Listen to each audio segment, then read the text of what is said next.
अब इस वाली वर्कशीट में देखिए, इस वर्कशीट में जो टॉपिक दिया गया है एल्केन, एल्कीन, एल्काइन। तो एल्कीन और एल्काइन क्या होते हैं? असंतृप्त हाइड्रोकार्बन हो गए। संतृप्त में क्या आएगा? एल्केन आएगा। इसका फॉर्मूला भी दे रखा आपको, ये एग्जाम्पल दे रखे हैं और ये इलेक्ट्रॉन बिंदु संरचना दे रखी। ये सब मैंने आपको आगे बता रखा है, इलेक्ट्रॉन बिंदु संरचना और एग्जाम्पल। और ये वाली जो टेबल नहीं दिख रही, इसमें क्या है? मेथ, एथ, प्रोप, ब्यूट, है ना, ये सब भी मैंने आगे दिखा रखा है। सिर्फ एक एग्जाम्पल के द्वारा आप इसे अच्छे से समझ सकते हैं। श्रृंखलाएं बनती है इसमें, कार्बन की, हाइड्रोकार्बन जो होते हैं श्रृंखला बनाते हैं, शाखाएं बनाते हैं, वलय बनाते हैं, इसके बारे में भी आगे बता रखा आपको। और ये हो गया प्रकार्यात्मक समूह। तो जो ये प्रकार्यात्मक समूह है ये भी बता रखा आगे अच्छे से। मतलब हाइड्रोजन, कार्बन का मतलब, कार्बन कहने का मतलब जो हाइड्रोजन और कार्बन से बने हुए यौगिक। तो हाइड्रोजन और कार्बन से मिलकर जो यौगिक बनते हैं उन्हें क्या बोल देते हैं? हाइड्रोकार्बन। तो देखो इसमें CH3 चेन बनी हुई है, एथेन है ना। तो देखो इसमें 2 कार्बन है और हाइड्रोजन है, इसके अलावा कोई एटम ही नहीं। हाइड्रोकार्बन में हाइड्रोजन कार्बन तो होगा ही होगा। अब देखो हाइड्रोकार्बन 2 टाइप के होते हैं, एक तो होता है संतृप्त सैचुरेटेड, एक होता है अनसैचुरेटेड असंतृप्त। देखो जिसमें सारे बॉन्ड क्या हो? एकल, सिंगल बॉन्ड हो, कहने का मतलब एकल बंध हो। ठीक है, ये जो देखो कार्बन और हाइड्रोजन के बीच में जो बॉन्ड दे रखा है, ये देखो एकल बंध है, यहाँ भी एकल बंध है, मतलब ये सिंगल बंध हो, सिंगल बॉन्ड हो, एकल बॉन्ड से जुड़े हुए हो, तो संतृप्त हाइड्रोकार्बन। अगर कार्बन परमाणु परस्पर द्विबंध से जुड़े हो या त्रिबंध से जुड़े हो तो वो कैसा होगा? असंतृप्त हाइड्रोकार्बन होगा। जैसे देखो इसमें ये डबल बॉन्ड दिख रहा है, एक ऊपर की लाइन एक नीचे की लाइन, इसे क्या बोलते हैं? Double bond. ये तो देखो सिंगल बॉन्ड होता है जब सिंगल लाइन होती है। और देखो इसको 1 मिनट क्लीन करते हैं। अब देखो जब डबल लाइन होगी ना, डबल लाइन होगी, अगर डबल लाइन होगी ऐसे तो ये क्या होगा? द्विबंध। और अगर ऐसे होगी तो त्रिबंध। और ये सिर्फ सिंगल लाइन हो तो ये सिंगल बॉन्ड हो गया। ठीक है, तो ऐसे जिसमें सिंगल बॉन्ड हो वो तो क्या होंगे? संतृप्त हाइड्रोकार्बन। जिसमें डबल बॉन्ड या ट्रिपल बॉन्ड हो वो कैसे हो जाएंगे? असंतृप्त हाइड्रोकार्बन। सिंगल वाले संतृप्त। ठीक है, अब देखो इसमें क्या है? इसमें दे रखा है एल्केन, एल्कीन, एल्काइन। तो जो एल्केन है उसमें क्या होंगे? सभी बॉन्ड कैसे होंगे? सिंगल होंगे। देखो ये लिखा हुआ है एकल बंध, सभी बॉन्ड क्या होंगे? सिंगल होंगे, चाहे वो कार्बन के बीच हो, कार्बन हाइड्रोजन के बीच हो। एल्कीन में द्विबंध और एल्काइन में त्रिबंध। ठीक है, अब देखो जो एल्कीन और एल्काइन है ये दोनों तो कैसे हो गए? असंतृप्त, क्योंकि इनमें द्विबंध और त्रिबंध पाए जा रहे हैं। और एल्केन क्या हो गया? संतृप्त हाइड्रोकार्बन हो गया, क्योंकि इसमें एकल बंध पाए जा रहे हैं। अब देखो जो ये फॉर्मूला जो लिखा हुआ है, ये सूत्र जो लिखा हुआ है एल्केन का, इसमें जो एन लिखा हुआ है, ये एन क्या है? कार्बन परमाणु की संख्या, जितने कार्बन परमाणु हम लेना चाहते हैं। मान लो हमें 6 कार्बन परमाणु की चेन बनानी है, एल्केन बनाना, तो हम यहाँ 6 लिख देंगे एन की जगह और हमें आणविक सूत्र मिल जाएगा एल्केन का। तो एज ए एग्जाम्पल आप देखोगे तो देखो मैंने 2 कार्बन लिए यहाँ पर। अब देखो मुझे एल्केन का आणविक सूत्र चाहिए। 2 कार्बन अगर मैं यूज कर रहा हूँ तो देखो मैंने ये वैल्यू पुट कर दी इस वाले फॉर्मूले में, और फिर आंसर निकल करके क्या आया? C2H6। तो ये तो क्या हो गया? फॉर्मूला हो गया C2H6। ठीक है, एल्केन का 2 कार्बन पुट करता हूँ तो 2 कार्बन ले, तो देखो 2 कार्बन 6 हाइड्रोजन लिखा हुआ है इसमें। तो देखो ये तो हो गई स्ट्रक्चर और ये हो गया फॉर्मूला। ऐसे ही आप एल्कीन में वैल्यू पुट कर देंगे तो ये वाला फॉर्मूला आणविक सूत्र आ जाएगा और ये क्या बन जाएगी? स्ट्रक्चर।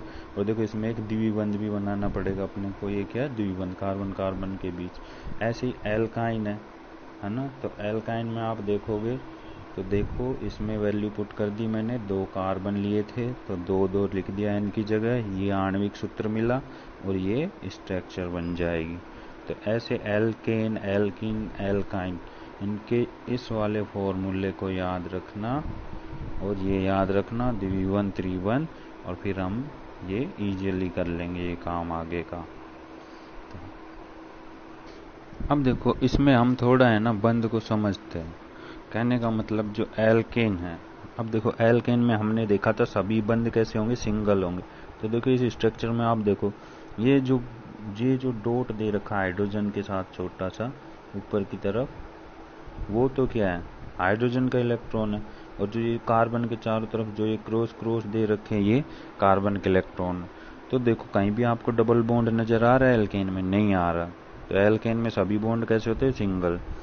ऐसे ही एल्कीन है, एल्कीन में आप देखोगे क्या बना हुआ है, कार्बन कार्बन के बीच में यहाँ पे देखो ये डबल बॉन्ड बना हुआ है ना। तो एल्कीन में द्विबंध होता है। ऐसी एल्काइन में कौन सा बंध होगा, त्रिबंध होगा। तो ये क्या है, मूल बिंदु संरचना जो होते हैं ना, स्ट्रक्चर हमने पढ़ी थी वो है। तो इसमें हम इलेक्ट्रॉन को शो करते हैं, जो लाइन दिखाते हैं ना उसमें एक तरफ हम कार्बन का इलेक्ट्रॉन दिखा देते हैं और ऐसे बिंदी बना के हम हाइड्रोजन का इलेक्ट्रॉन दिखा देते हैं। तो क्या हमें पता रहे कौन सा, जैसे मान लो मैंने लिखा इधर कार्बन इधर हाइड्रोजन, तो हाइड्रोजन का इलेक्ट्रॉन मैंने बिंदी के रूप में दिखाया, कार्बन का इलेक्ट्रॉन क्रॉस के रूप में। अब देखो इसमें दूसरा क्या, श्रृंखला का गुण है। कार्बन में हमने शुरू में बताया था, मैंने श्रृंखला बना लेता। दूसरा शाखा भी बन जाती है। तो देखो ये 4 कार्बन है, 4 कार्बन को की चेन को ब्यूटेन बोलते हैं। अब देखो इसमें 2 शाखा बन गई, इसमें भी 4 कार्बन। और कार्बन हाइड्रोकार्बन में वलय भी बना लेते हैं, जैसे ये बेंजीन की वलय बना ली, बेंजीन ही साइक्लोहेक्सेन की वलय। तो ये साइक्लोहेक्सेन हो गया और ये शाखा हो गई और ये चेन। तो देखो हाइड्रोकार्बन तीनों तरह से स्ट्रक्चर बनाता है, ठीक है। अब देखो हमने वो जो पढ़ा था पहले कि जो एल्केन है उसका फॉर्मूला ये रहा, एल्कीन का ये रहा, एल्काइन का ये रहा, ये हम पहले पढ़ ही चुके। तो इन फॉर्मूले को आप याद कर लेना। अब देखो इसमें क्या है, इसमें मेनली ये है कि जब एक कार्बन होगा तो उसके लिए हम मेथ वर्ड यूज करते हैं, ठीक है। 2 कार्बन होंगे तो एथ वर्ड, 3 कार्बन होंगे तो प्रोप वर्ड। तो ये क्या प्रीफिक्स है एक तरह से, ठीक है। 4 कार्बन होंगे तो ब्यूट वर्ड यूज करेंगे, 5 कार्बन। तो मैंने देखो इसमें क्या किया, एक कार्बन यूज किया और इस फॉर्मूले में वैल्यू पुट कर दी 1, तो मुझे ये वाला आणविक सूत्र मिल गया CH4।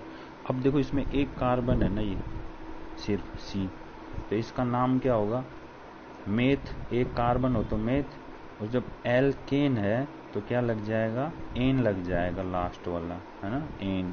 तो क्या बन गया, मेथेन बन गया है। इसी तरह से आप 2 कार्बन यूज करते हैं मान लो, तो उसके लिए हम एथ वर्ड यूज करते हैं। तो देखो 2 कार्बन हमने यहाँ 2 वैल्यू पुट की फॉर्मूले में, ये आणविक सूत्र मिल गया। अब इसका नाम क्या है, नाम कैसे लिखेंगे, 2 कार्बन है तो एथ लिख दिया और लास्ट में हम क्या जोड़ेंगे, एन, ठीक है, क्योंकि ये एल्केन है, एल्केन के फॉर्मूले से बनाया हमने। तो ये क्या बन गया, एथेन, ठीक है। ऐसे ही अब आप देखोगे इसमें ये क्या है, प्रोप। 3 कार्बन हो तो देखो ये 3 कार्बन है, तो इसके लिए हमने प्रोप वर्ड यूज किया। एल्केन है तो एन लगा दिया लास्ट में, तो क्या बन गया, प्रोपेन, ठीक है। ऐसे ही जब एल्कीन बनाएंगे तो उसमें लास्ट का इन वर्ड यूज करेंगे। तो हमने 2 कार्बन की कोई चेन बनाई, फॉर्मूले में पुट किया, उसका आणविक सूत्र निकाला और उसका नाम कैसे लिखा, 2 कार्बन है तो एथ, एथ, और एल्कीन है ये, एल्कीन के फॉर्मूले से ही तो बनाया हमने ये, तो इन, तो ये क्या हो गया, एथीन। ऐसे ही जब 3 कार्बन यूज करेंगे तो उसके लिए प्रोप वर्ड होगा। तो हमने इस फॉर्मूले में 3 रखा, CnH2n में, ये हमें क्या मिल गया, आणविक सूत्र। अब इसका नाम क्या रखेंगे, हमने एल्कीन कैसे बनाया ना, तो 3 कार्बन के लिए प्रोप वर्ड यूज करते हैं, तो प्रोप, और एल्कीन तो लास्ट का इन, तो क्या बन गया, प्रोपीन। तो ऐसे इनका नाम लिखते हैं। ऐसे ही एल्काइन में करेंगे हम, ठीक है। तो इजीली आप ये नाम लिख। अब देखो प्रकार्यात्मक समूह, ये भी एक वर्ड दिया हुआ आपकी वर्कशीट में। तो वर्कशीट में जो प्रकार्यात्मक समूह है वो क्या, एक तरह से जो हाइड्रोकार्बन की जो श्रृंखला बन रही है आपकी, जो हाइड्रोकार्बन है इसकी जो श्रृंखला बन रही है आपकी, इसमें क्या है, हाइड्रोजन जो है, हाइड्रोजन उसको प्रतिस्थापित करके कोई अन्य समूह जुड़ जाए। जैसे यहाँ पे हाइड्रोजन जुड़ता पहले मान लो, है ना, अगर ये क्लोरीन नहीं होता तो यहाँ हाइड्रोजन जुड़ा रहता। अब यहाँ हाइड्रोजन था, उसको हटा के यहाँ क्या आ गया, क्लोरीन आ गया। तो देखो ये जो क्लोरीन आया है ये क्या हो गया, प्रकार्यात्मक समूह हो गया। अब ये जो नए प्रकार्यात्मक समूह जुड़ते हैं ये क्या करते हैं, किसी भी चेन को विशिष्ट गुण प्रदान करते हैं। ठीक है, तो ये हैलोजन है ना, तो ये अलग गुण प्रदान करेगा। यहाँ ऑक्सीजन जुड़ जाता तो पूरी प्रॉपर्टी इसकी बदल जाती।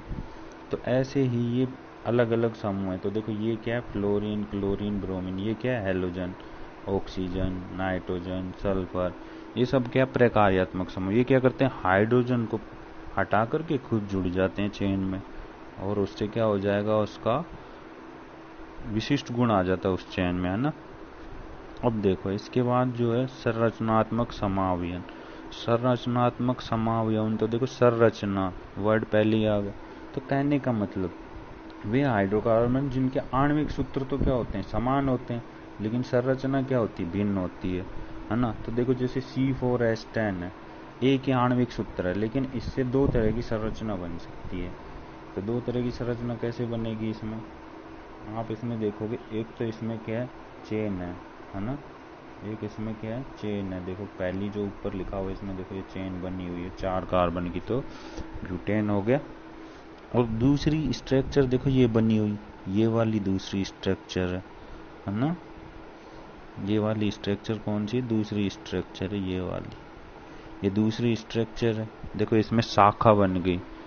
तो देखो आणविक सूत्र तो समान ही है, लेकिन संरचना अलग अलग है। तो इसलिए ये क्या हो गया, संरचनात्मक समावयवन, और ये दोनों आपस में क्या हो गए, संरचनात्मक समावयवी।